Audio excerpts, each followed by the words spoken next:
The new film Unbroken tells the heroic story of USC track and field athlete Louie Zamperini, who was a bombardier for the U.S. during World War II. He was shot down, spent 47 days lost at sea, then captured by the Japanese and taken to a POW camp. An incredible story. The film was directed by Angelina Jolie, written by the Coen brothers, among others, and stars Jack O'Connell as Louie Zamperini. And Jack joins me right now on the VeniceMase podcast. Hey, man.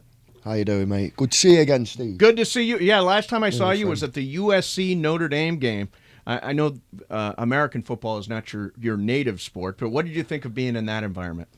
I guess it was pretty imminent as soon as the marching band turned up. They were making a day of it. Yes. Our sports at home tend to be finished. I mean, apart from cricket, right, they tend to be finished within 2 hours.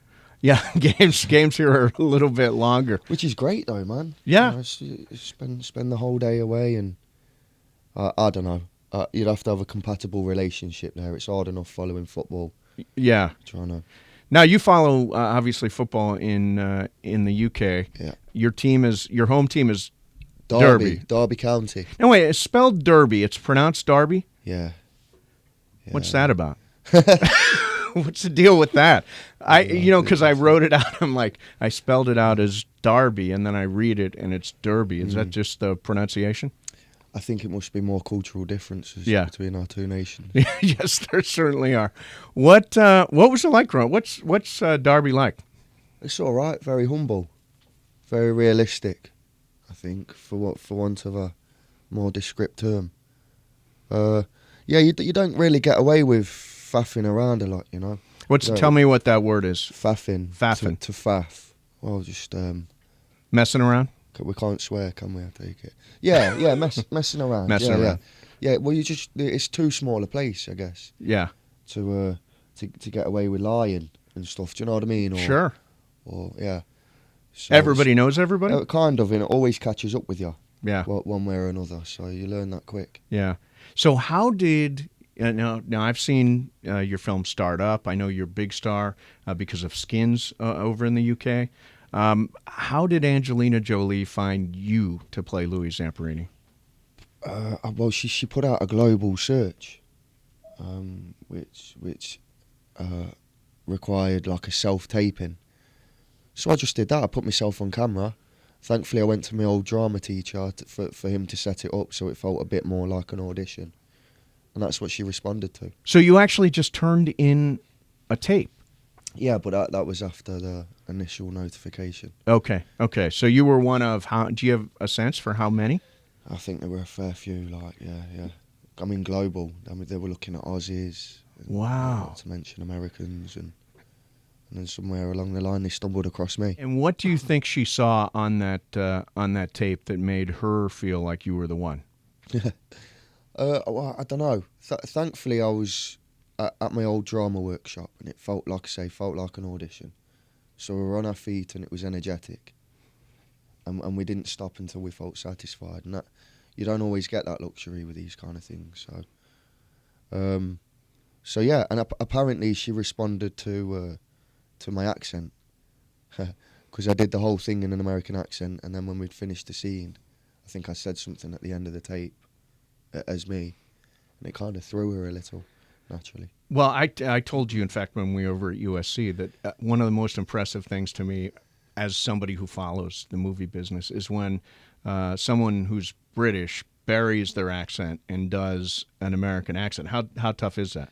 It requires work, and you have to hone in on something very specific. So it has to be considerate of the period, the time too, and where Louie's from, Torrance in California.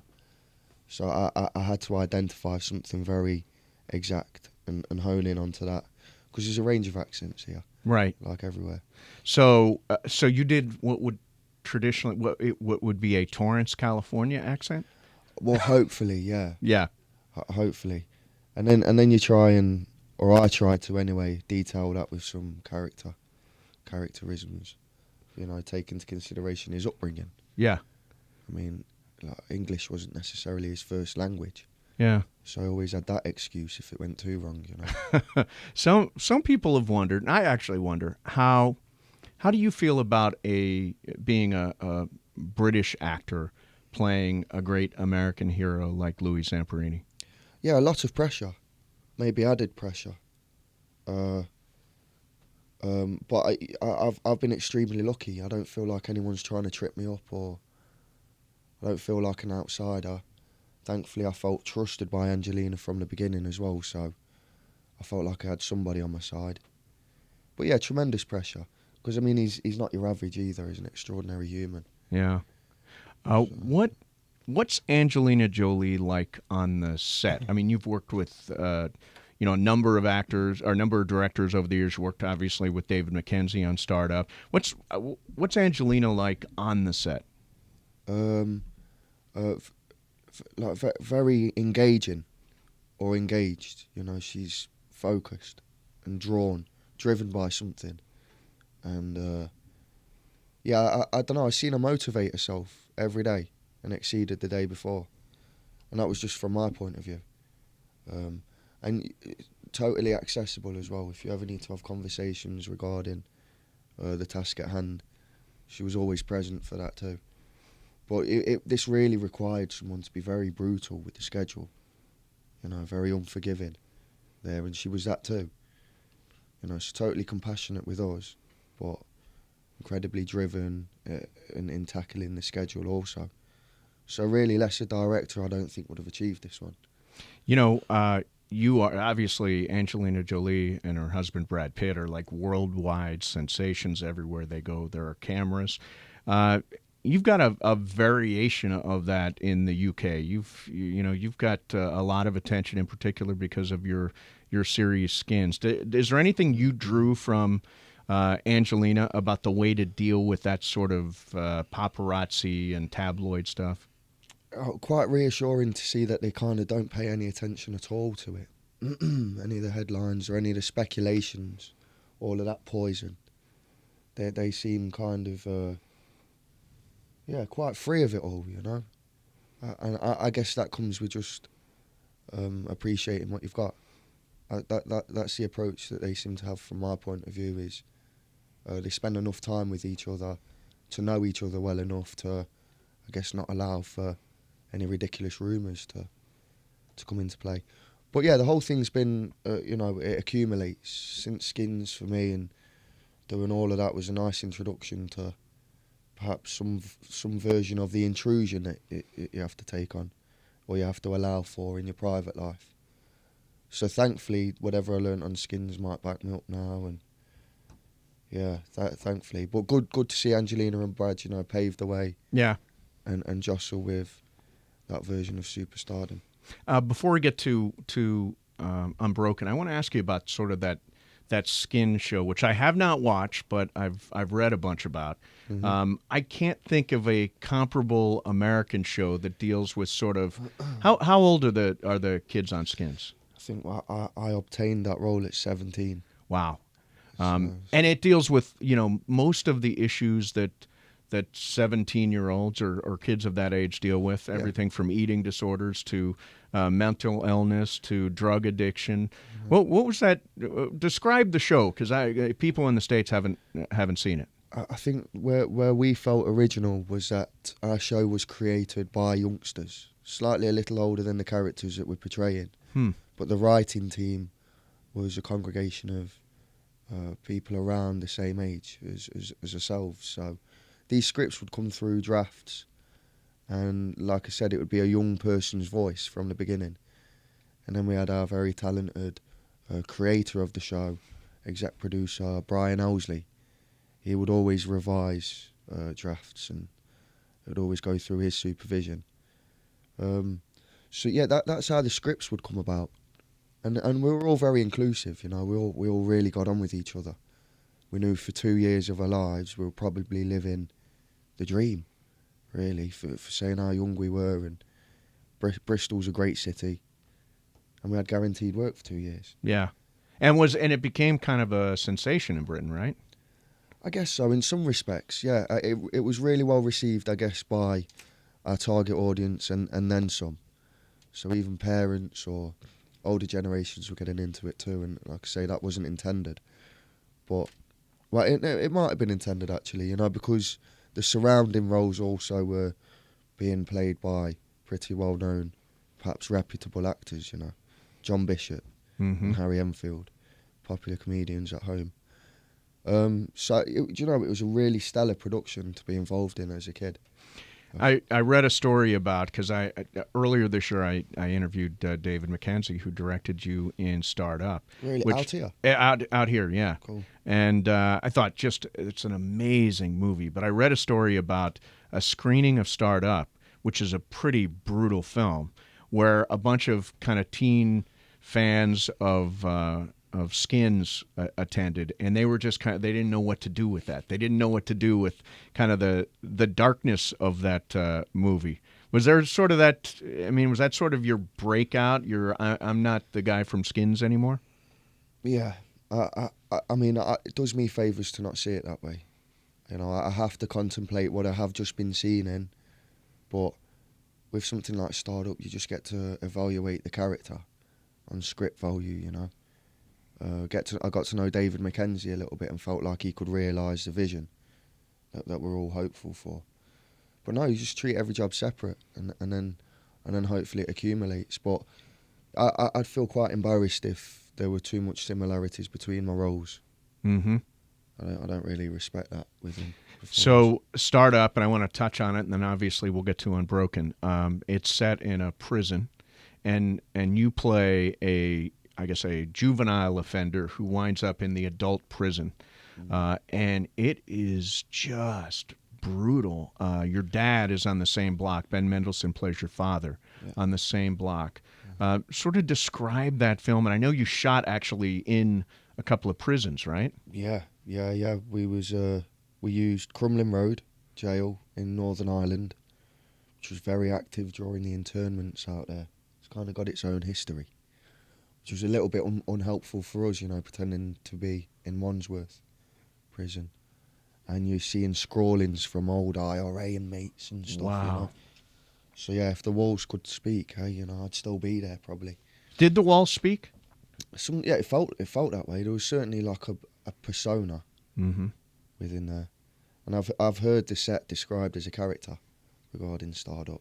Yeah, it felt like that. I think that's a smart observation. Yeah. Did you... what was the greatest challenge in tackling that role? Because again, it's very physical. You look like you were more bulked up for that role? Yeah, they let me put some weight on. And was that your idea, that's what that character would be like? I think he had to look handy. Mm-hmm. And just prior to that, I'd done 300 as well. So that's right, you did 300, sure. Yeah. So they got you at the right moment. Yeah, it was just a case of losing all that fake tan. Now, wait a minute. And this is the next 300, right? The one that's just been out. Yeah, the one that's just been out. This is Zack Snyder's 300, right? Mm-hmm. Rise of an Empire. Right. Yeah. So that's your experience of doing a great big commercial film. How does that compare to doing a smaller kind of independent film like Start Up? It really does compare. Yeah, the differences are vast. I'm grateful to have experience in either. But yeah, I found the level of creation you're capable of on something like Start Up is very engaging. And thankfully we were shooting in chronological order as well, so it meant that I could just learn my lines on the day. You know, no jumping backwards and forwards. I could just concentrate on an arc. So that was a total luxury. Mm-hmm. I want to let people know that Start Up is available on iTunes and on demand in some places, and strong recommendation. It's a really great film and an incredible performance. Thank you, mate. Yeah, so now comes Unbroken, and one of the things that grabs me about Unbroken is the sheer physicality of it. You are, first of all, you're a track and field star. You go to the Olympics in 1936 in Berlin. I don't think a lot of people could look credible necessarily running an Olympic event. You did. You came across as somebody who has run. Was that part of your challenge? Was delivering that in an authentic way? Yes. Yeah. He had a particular run too, did Louie. In fact, he had a deformity within his stride. which meant his hips would dislocate mid-run. Really? Yeah, so that would put another couple of inches in his stride. He would shave minutes off. And is that something that you tried to I mean, obviously you're not dislocating your hips, No. but is that something you tried to approximate physically? Yeah, we tried to widen my stance. So, and literally widen my pelvis, I guess. So every time I'd finish training, I was bearing the weight of my personal trainer on my freaking Elvis. Yeah. Pelvis, I mean. Me Elvis. Not your Elvis. Almost. Yeah, almost. So, and you had a specific, like, trainer for that? Yeah. Along with a dietitian and a physician who was checking my blood levels and cholesterol levels and all that, just to make sure everything was in sort of working order. So here you are, you know, you play a robust track athlete. Next thing we see you as a bombardier. And then comes the period that Louie spent on a raft in the middle of the Pacific, 47 days. And it is, you know, it's a brutal stretch in the film. Necessary, but a brutal stretch in the film. And you guys got so thin. How did you accomplish that? Again, that team of professionals, physician, dietitian, like they mapped a journey for us all, so they took into consideration our dietary needs individually and then tailored something. So we all had our own kind of route in, and there was enough time for us to be sensible about it as well and not rush. Did you worry about it being unhealthy, too much for your body? Yeah, very concerned, especially when the shoot had finished. And I couldn't stomach foods that I'd been craving all that time because my stomach had literally shrank. Wow. Yeah. So, Donald Gleason. Yes. He lost weight on his eyeballs. What? Well, we had these contact lenses. That We had several fitted specifically for our eyeballs, and I don't know, for some reason towards the end of Donald's time on the shoot, the lens stopped fitting his eyeball. So his eyeball lost weight. I'm assuming. So, the old, that's... He really went there like... Now, was he... I'm sorry, I apologize. Was he the redheaded guy in the... That's right, yeah. And he played... Phil. Right. Ben Phillips is the guy's real name. Right. And he was a real character from the novel. Yeah, one of Louie's closest friends after the war anyway. Yeah. So this time at sea, was it shot... I can't imagine it was shot at sea. Was it shot at sea, or was it shot green screen, or how was that accomplished? The first 3 days were on open water. It was perhaps the most difficult 3 days of the shoot as well. But thankfully we had adrenaline. It's a fine thing in them situations. Yeah. Did you get seasick? No, I don't think so. I don't know. I get seasick even thinking about it, to be honest. Right. I got a little seasick watching it. Yeah. I don't know, I always like feeling at one with the elements. Do you know what I mean? Wherever I can. Yeah. I was getting sick of the raft though, because it was rough material and you'd lose skin on it and it got annoying. Yeah. And 3 of us in a very tight enclosed space. It's a good job we got along. How were the sharks done? Animatronics. So they were? 1 or 2. There were actually shark robots? Remote control sharks, yeah. Wow. They wouldn't let me have a go. No surprise there. Is that, you know the famous story about Jaws? You've seen Jaws, the Steven Spielberg movie. Mm-hmm. That shark malfunctioned. Through the entire shoot, it malfunctioned. Really? So it sounds like animatronics have come a very long way since then. This one was doing all sorts, man. It was jumping out the water, and like, I don't know if it had an attack function. Is it the one that jumped toward the raft? Well, no, that was just like a plastic thing on the day. Really? Just a shark face. It didn't move. Wow. It wasn't scary at all. I guess that's where the acting comes from. People and sharks. We have Shark Week here in the United States. Do you know about that? I've heard about it. I think this same week actually annoyed Louie once. Oh, really? Yeah. Yeah, I don't want to speak out of turn. Yeah. Because it might not be my business, but apparently they meddled with some facts once. Some facts of Louie's story. Yeah. And he's never forgiven them, you know. Well, we have a channel here. I think it's Discovery Channel, where for an entire week, 24 hours a day, it's only about sharks. Right. Just documentary after documentary, because we just love sharks. We're fascinated by it. So then you get to the POW camp, and again, this is a different but continuing. Louis withstood so much in his life. There's a character in this film called the Bird, who is, I guess he's the colonel at first in the first POW camp. Corporal, thank you. And he's he does not like Louis. You took so many. I don't know if I've seen anybody caned as much as that. I mean, I'm sure that happened for real in POW camps, but how is that done? Being struck by a cane.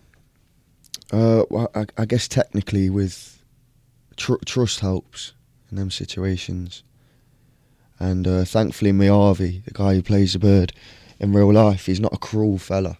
Right. He's not violent at all, bless him. So that all kind of sorts itself out, Miyavi had a job on with the Bird, and we have to do the reality justice as well. The film originally ran at 3.5 hours, so there's been a lot that didn't make it in the end, and a lot of the time that was due to the brutality. We didn't want audiences to be totally traumatised, but we have to do justice to the traumatic realities. Tell me about Miyavi. He's the one who plays, the bad guy in the POW camp. He's a rock star or a pop star in Japan, right? Mm-hmm. Very talented. He plays guitar like he's got 3 hands. Wow. Yeah. He is. That entire sequence reminds me of Bridge on the River Kwai, where Alec Guinness plays sort of the.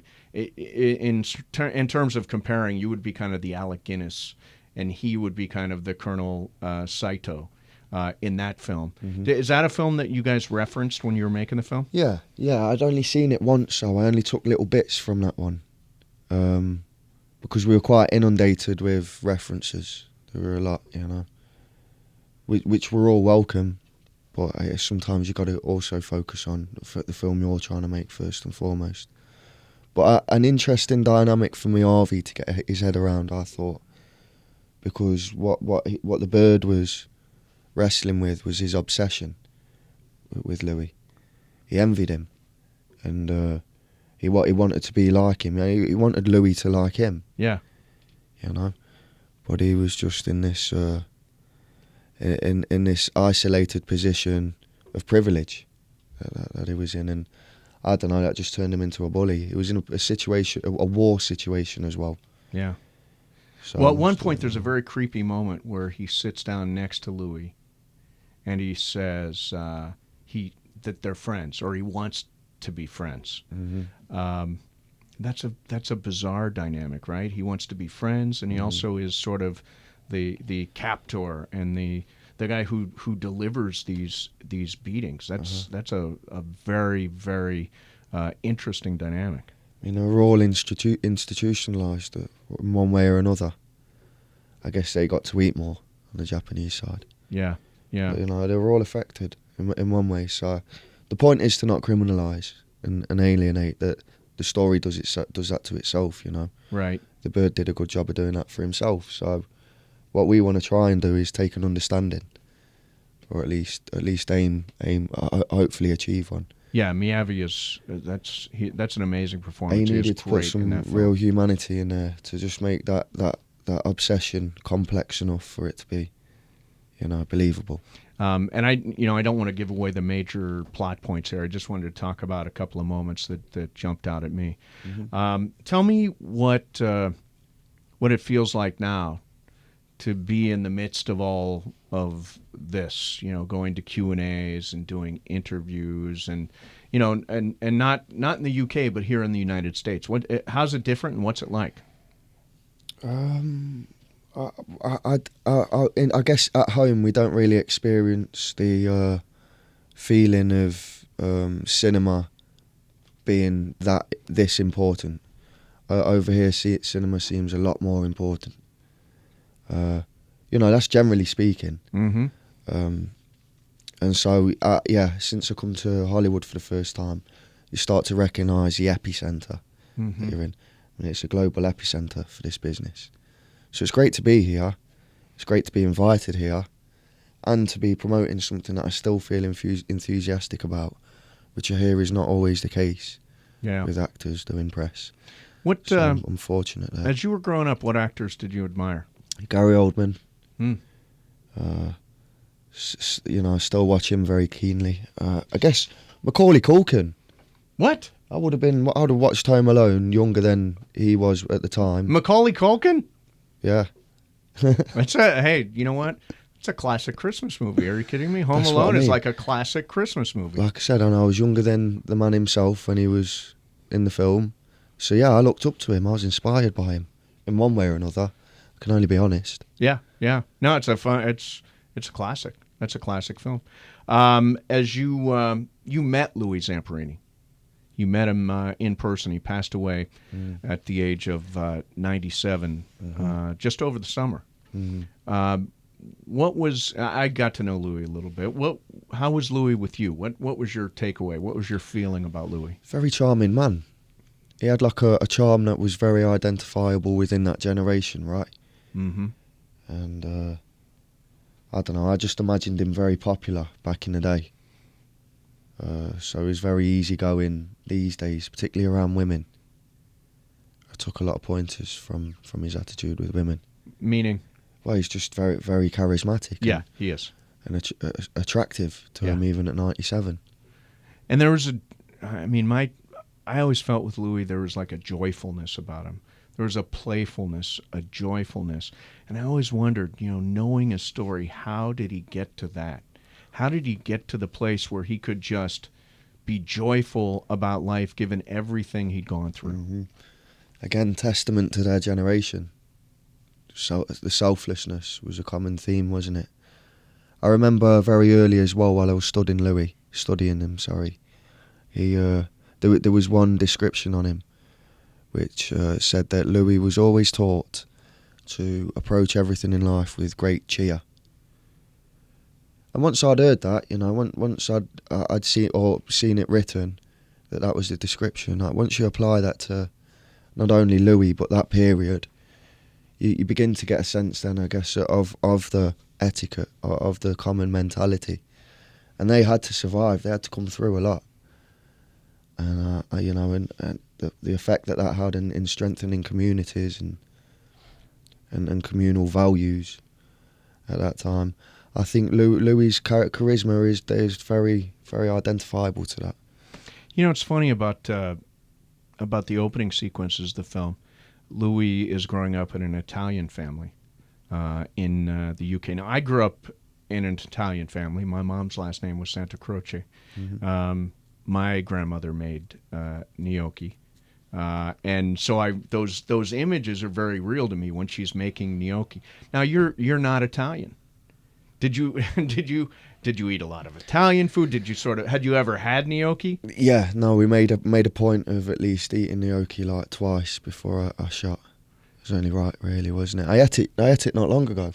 Yeah, delicious. It is awesome. Oh, no, I was really served well. This place I was at, it's an Italian restaurant in town, but I forget the name. I nearly could have got some freebies out of that as well. Nice, yeah, no, just by mentioning them, you can get some freebies. We'll try to arrange for that. Somehow free gnocchi seems like the people you're working, they should be able to get you free gnocchi, right? It's hard to pay for gnocchi. Is it? It is. It should be like in my recollections. It's always been something that was made with love. Yes. Yeah, as opposed to just a quick appetizer on a menu at an LA restaurant. Yeah. How does this movie? Because this is going to be a movie that's seen around the world. How is this movie going to change your life? It's a good one, that is. It's a good question. I'm not sure I can fully foresee. I know what I'm hopeful for. And that's to be able to, I guess, have, wider choices as an actor. Mm-hmm. So, I can hopefully maintain the luxury of choice. which is it's a hard thing to achieve as an actor, you know. So if I can earn my keep, Yep. then it'll be great to widen the possibilities some way. But I don't know. It's hard. I expect my privacy might be jeopardised some. You know, and Louie's so inspirational to people. Of course, people can be forgiven for assuming that I'm going to be wanting to speak to him about that every minute of every day. Yeah. Well, listen, it's incredible having you here. It's a great movie. It's a great movie. Hey, thank you, man. And your performance is terrific as Louie Zamperini. It opens Christmas Day everywhere. Congratulations. It's a great accomplishment. Look forward to seeing what you do next. Well, I'll see you out and around, man. Thanks for having me. All right. Appreciate all the championing you're doing for our film as well. It goes a long way. You betcha. I love it. Good man. All right, and thanks a lot for listening to the VeniceMase podcast.